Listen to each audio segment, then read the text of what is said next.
Hi, everybody. I'm Mr. Fortin. I'm your student's geometry teacher this year. Welcome to Back to School Night. I only have 5 minutes, and I'm going to email out this file to you guys here that sort of gives a lot of the basics, but it's a lot of information. So feel free to read this if you'd like. If not, if you feel like this isn't worth your time, then just listen to me, and I'll try to give you the gist of it in the next 5 minutes here. So, anyways, your student's taking geometry this year, which is a full year course, and they have it with me. So a little bit of information about myself right here. Some things that they get with me, kind of the thing to focus on, I think, is that what I really try to do is I try to think beyond the subject. So if you look at my backgrounds here, this is my second career. I haven't always been a math teacher, but I have been the past 4 years here at Lowell, and I'm having a blast. So when I teach this course, I'm getting them all the math basics. I'm getting them the math foundation. I'm getting them prepared for things like the SATs and future courses. But I also want to fuse that to a little bit of things beyond the subject, because as you can see up here, I didn't find geometry in high school to be the most fascinating, the most engaging. So I'm trying to apply this to other things that are happening outside the classroom, stuff in today's day and age. So geometry, as it's been taught as Euclidean geometry, and we have Euclid right here, has for 2,500 years been thought to be one of the best ways to prove facts that have existed for all humankind. So Euclid used three things. He used definitions, rules, and facts to prove other facts right here. And the nice thing about geometry is this is one of the classes they're going to take where they can't be argued with, right? If they are able to prove something as a fact, there isn't a single person in the world, be it the president of the United States or anybody they meet, their neighbor, who's gonna be able to argue with them and say, you know what, it's actually this way, right? I'm seeing it this way. So facts do come from somewhere, and I think that's important today as it has been in the past for sure. So we've talked about some of these people here. Abraham Lincoln, how did he use facts and the facts from Euclid and his reasoning to push for an abolishment of slavery? And obviously facts in science today, people need to know where they come from.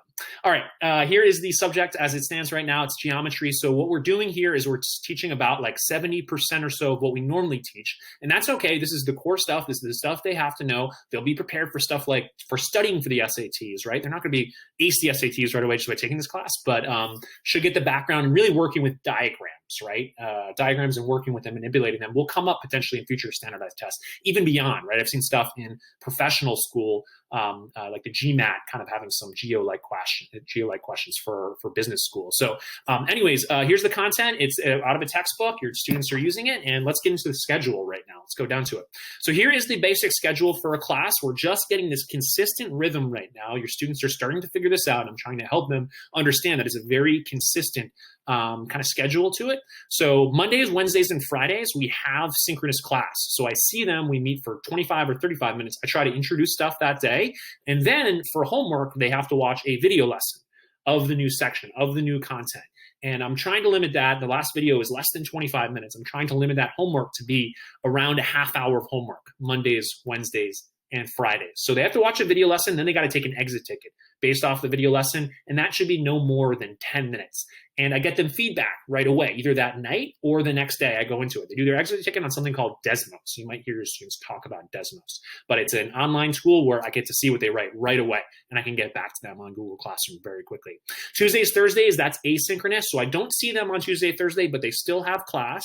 And that's when, after they watch the lesson on Monday, Wednesday, or Friday, and they've done their exit ticket to get some initial understanding, they go to the textbook and they have about a half hour of problems to do. And that's Tuesday, Thursday, that's it. There's no actual real class. It's just about half hour of problems. So that's the schedule. Promoting mental and emotional health. I can't touch on all this stuff here, but again, it's super on my mind here. Obviously, I want to teach them all the stuff I normally teach in a new year, but it's going to be fine with this content that we've agreed to, right? So Lowell teachers have agreed to, this is the stuff we're going to cover, and I promise I will cover this stuff with you guys here. I'd love to teach it all, but those little areas that we've decided they don't need to know this year, that stuff that will be covered, right, in Algebra 2. Equation of a circle, for instance, comes up in Algebra 2. We're not teaching that this year, for instance. Okay, so it's just some ideas right here, just so you know, too, that they get feedback on all exit tickets, all homeworks. They have a Jamboard they create, actually, Mondays, Wednesday, Fridays. When they come in, they had homework on the Tuesday, Thursday before. They create a Jamboard that shares all homework assignments so they're able to see answers there. Ways to help your students, some questions to ask yourselves here. I've run out of time, so I'm going to wrap up. For more information, we got it down here. Send me an email if you have any questions. Sorry if this was really, really fast, but 5 minutes, I think I got it done this time. Bye, guys.